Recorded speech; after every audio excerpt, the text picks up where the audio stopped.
our game's going to be called Godly Gladiators, and by the title you can probably tell it's about gladiators. It's going to be on all the major consoles, so PS4, Xbox One, and a PC computer. There's potential of it going onto VR after it, but that will depend on how the interest in the game will be at first. It's going to be 18 plus, designed for more of the casual gamers who play in the spare time or want to work their way up.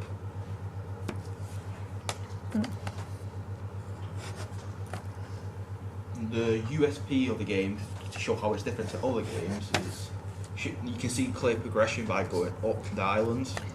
It'll be sort of a rags to riches sort of game, where what you get, you can lose it all with one fight.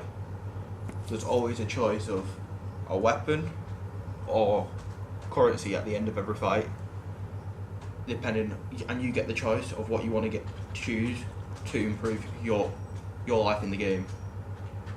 There's also a Greek god that speaks, which isn't used in different games, which announces what gets said, announces the fights, what your tasks are, and so on.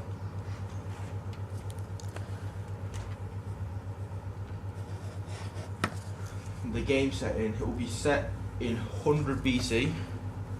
It will be mostly in colosseums from that time period. At the first time, the colosseum will be very small, worn down, looks destroyed.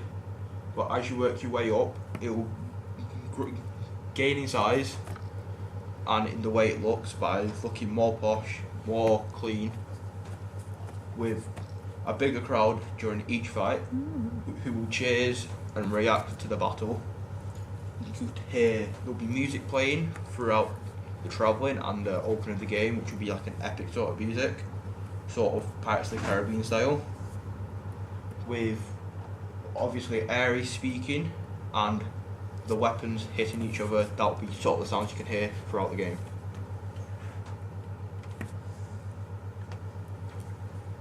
There's a backstory to the character, which will be called Grumio. He's 5'8", weighing at about 10 stone. He starts off as a young slave, and all he's seen is gladiators as he's worked for them, cleaning the weapons, preparing them before the fights. So he starts off as, obviously at a young age, wanting to get want his freedom, and become one of the best there is. As he works his way up, he wants to become the king and be the best that there's ever been in the gladiator world. Obviously, there's also NPCs in the game. There's the main gladiator, who's 6'7", weighs 15 stone, muscular, and he's never been beaten and always kills his opponents. There's also going to be villagers that Grumio can go seek help and complete missions for to earn more gold, have better attributes, and have better weapons and improve them. Then villagers will be small at the start of the game, depending on what island he's on, and there'll be more villages as he gets onto the bigger islands. There's also be the main king, which will be in Athens, which you'll try to impress at the end. It'll be the same king that given you your freedom after your first fight. Obviously, like I mentioned again, Ares is a massive part of the game, as he is the god of war, god of battle, so he's there constantly telling Grumio what he has to do, give him his tasks and his missions. So, the game's set in ancient Greece, and it was at the time of when the Greek gladiators were around, and they set their huts as they would normally, as a traditional style of what they used to do. They would usually be made out of mud, wood, and hay. The wood would be used for the framework of the structure. The mud would be as the insulation, as they weren't very rich at that time and had limited resources, and the hay would be used as the roof. The typical village would be in the countryside, surrounded by a lot of wildlife. usually in forests and mountains, and there'll be a lot of caves which we've put into the game. The inspiration for the game was the film Gladiator, as you can see on the screen. We like the style of the fighting and how realistic it was with the pictures that have been put on by historians on the internet. We've used a popular game to help us with that inspiration for how the combat's going to work in the inventory. We've used Fortnite here as an example, as we really like how simple and effective their inventory bar is, how there's only 5 items that you can flip across extremely easily. This will be perfect for a gladiator game like ours, where there's a limited amount of weapons, which Grumio can flip through to fight his opponent. Also with the combat, the controls like you see on screen, the same as Fortnite, will aim to be like similar style, so which aren't too complicated, so a lot of players can get to grip them pretty quick. As you can see on the screen, there's an arrow showing the way that Grumio is going to travel while fighting, so you can see that he's going to start down near the bottom and work his way up to Athens, where he'll fight his ultimate fight at the end. This is the setting I was talking about earlier, how it shows a lot of green areas and forest land where people will be making the huts out of the resources that they can find there.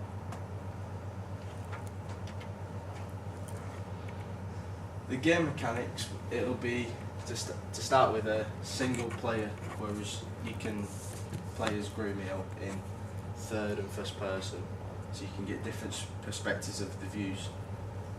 As Pat said earlier, the five item flick through choices are very simple, because not one person can't carry a lot of things at once. So small weapons like ropes, netting, knives and axes you'll just be able to carry them. The rules will be just to win your games really, and Stay in the area that you're assigned to, like the island. Like once you get on that island, you can't leave to the next one without beating the gladiator, and you can't go back an island unless you're defeated. That will obviously matter on the results that you achieve, which you can select how difficult you want your fight to be. As at the start of the game, you'll get an option to choose if you want to play easy, medium or hard difficulty, which can be changed any time in the settings. your objectives will be set by areas, as Pat has already spoken about, and the reward system will be either resources, currency, or weapons that you can take off your opponents and then potentially upgrade in the near future in the game. There's a level system, so roads will be one, and then at the end it will be Athens, where your biggest challenge that you'll face is. We're talking about the addiction to the game as well, because with it not being a multiplayer game, it's probably less likely to be addictive, because once you complete the game, you probably won't want to play it again. It'll be a one system game, so with multiplayer, you're more likely to keep going and constantly playing the game, which is where you might pick your addiction up from. So that's why we've gone to just a single player game, so people don't get addicted. But with the game being work your way up, a player could easily get addicted to wanting to play the game even more, as they want to be the best they can as quick as they can. So once they complete the game, they may choose, I want to complete it differently, choose a different path, complete it faster, and now I know how it works. I want to redo it until I'm basically one of the best players at the game. So the visual styles and concept art is how the map has been set. So as you can see from a different game, Here it shows all the map, all the towns and cities where you can go and visit. But with our game, it's one island at a time. You can't leave until you've completed the island, which it does limit you, but it will make the game better because you'll be able to explore the islands and complete different missions and objectives to help the villagers and Yourself. Basically, yourself. Yeah. it will give you a clear objective what you need to get done before you can move on, so you don't miss anything out. It's obviously gonna, like up the top left, top right. It's got a coliseum. How there's a massive crowd and there's one pedestal in the middle, where at the end of the fight you will show that you're victorious after beating the gladiators, other animals that they throw in there to try and kill you. And it will just be tailored towards 100 BC when gladiators were around, to try and make it as authentic experience as possible for the gamer. It will obviously be first or third person with a choice, and it's all personal preference there. And if the player wants to play third person, they'll obviously see more of their surroundings, but it won't make the game easier or harder depending on what perspective they actually play from. The terrain, as I've already said, will be forest land, and it'll show an agricultural sense of the society, which means that it's going to be like, they're not going to be the richest people, because the richest people will be living around the coliseums in the cities. These will be the poor villagers who are scavenging for whatever they can find and using natural resources to build the houses and huts to live in, which you will eventually help, so you can earn more resources for yourself. So there's going to be obviously achievements in the game which can be tracked on the console of your choice. There will be a progress chart of how many achievements there are and how many you've taken. It will show how many of your friends play the game and how far they are into it. And it will show you the overall players, how many are on the whole console, and how many of them, what's the average completion rate for them. So you can compare against others to see how well you're doing, and if you're doing better than them or not.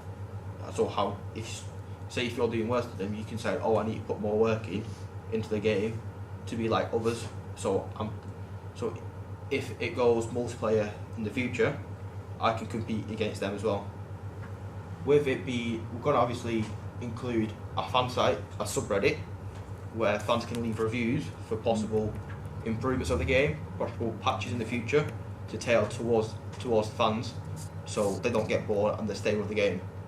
There'll obviously be leaderboards where you can compare with your friends, so you can say, I'm on this level, I'm on this level. Like your best friend could be already in Athens, but you could still be in Naxos, so you would want to play more of the game to try and beat your friends, to say, oh, I'm better than you now, so I can compete with you. It's not going to be a pay-to-win game as well, like certain other games. It will be purely based on the player wanting to work their way up, and it will be as fair as it can get, as no one can really buy the way to be the best. So it's going to take natural skill in the game to win and possibly be one of the better players in the game. As it shows on the screen here, how the progression chart is, with it being a multi-platform game, it'll be on Xbox, PlayStation, and PC. And if you went onto the home of the console, it'd show you your progression outside of the game. So different objectives set by the platform will be there, and it'll tell you you'll gain experience points that you can use in other games or other game modes if they were later to be brought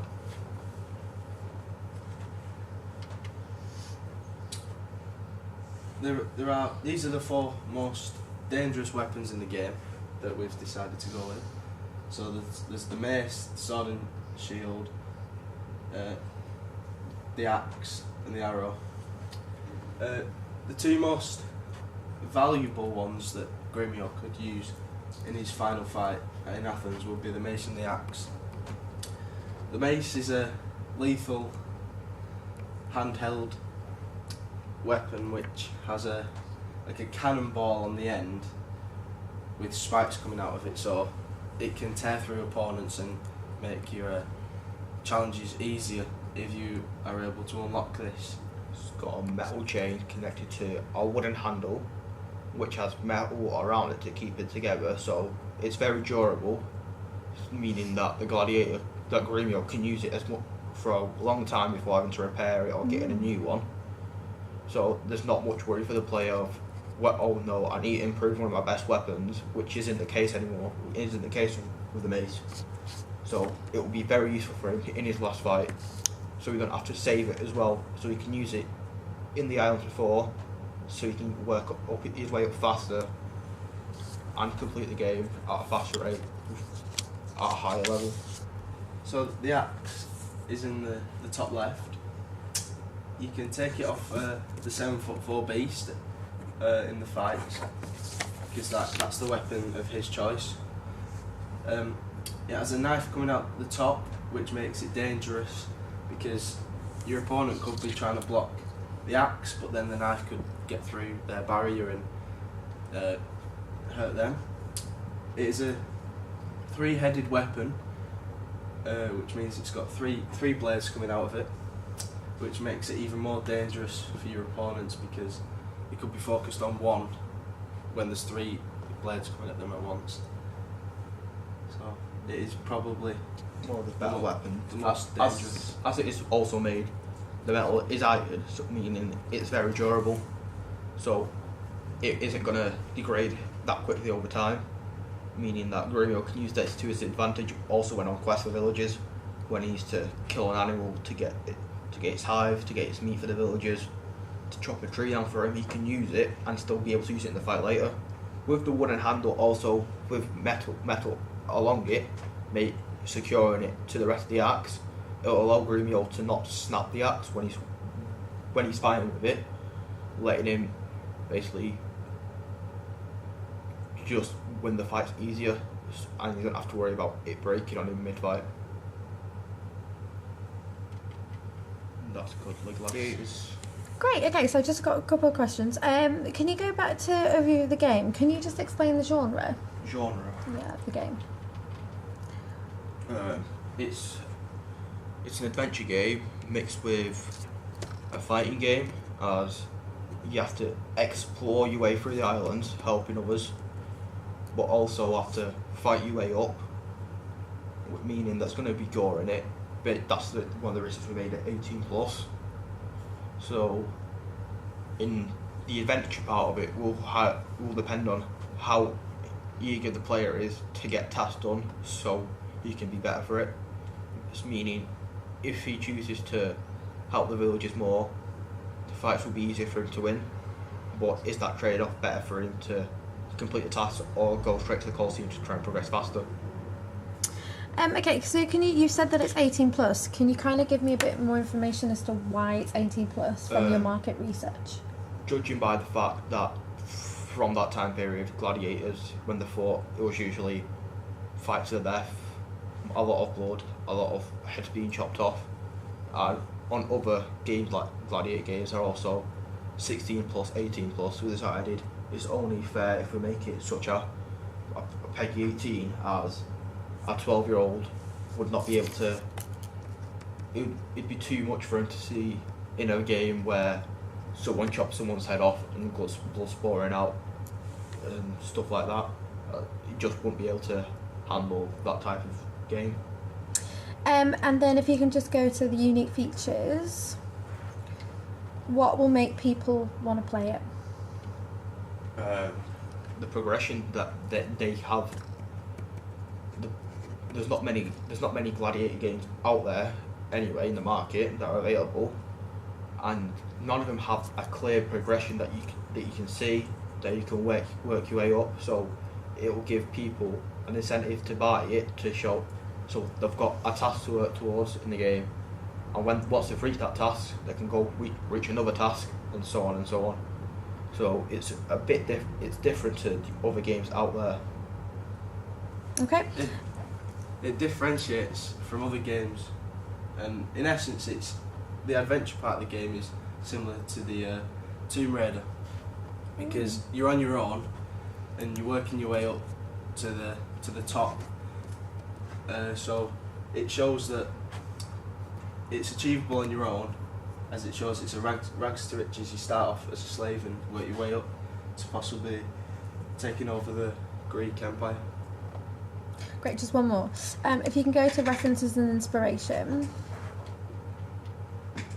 Okay, so can you actually just tell me, like, what's the name of that island, or what's the name of the where is this sort of? I think that's Naxos, one of the beaches of Naxos, and that's where, after the first sign of Rhodes, Romeo will arrive off his boat to make his way up to the Colosseum, to side up, and then to basically then go find a village to help him work towards the site. But what inspired you to use that particular? What was your inspiration for choosing that? The progression system inspired us to use this. We almost use the islands as a chain, as a progression. So you're starting at the bottom of the islands, and you're working your way up to the mainland. So it interlinks with the progression system, because you're working your way up through the islands as well. Okay. So you start off pretty plain, nothing on them. You've not got many options, and as you work your way up the game, the islands get more complex, and you've got more to do on them, more tasks to complete. No, I mean, why have you chosen that particular island? What has inspired you about that island that you're using it as inspiration? It looks pretty similar. It's not got many modern cities on it, so it's very similar to what that island was 2,000 years ago. So it's very accurate to the time of when the game is set, meaning that there's not much. So we can take that island, code it into the game, and not have to change a lot, as a lot of it's already in place. We were saying earlier that it's based in the forest areas of the poorer cities. As you can see, there's a lot of forests circling around this island of Naxos. So it kind of brought back, like, the retro perspective of how ancient Greece once was.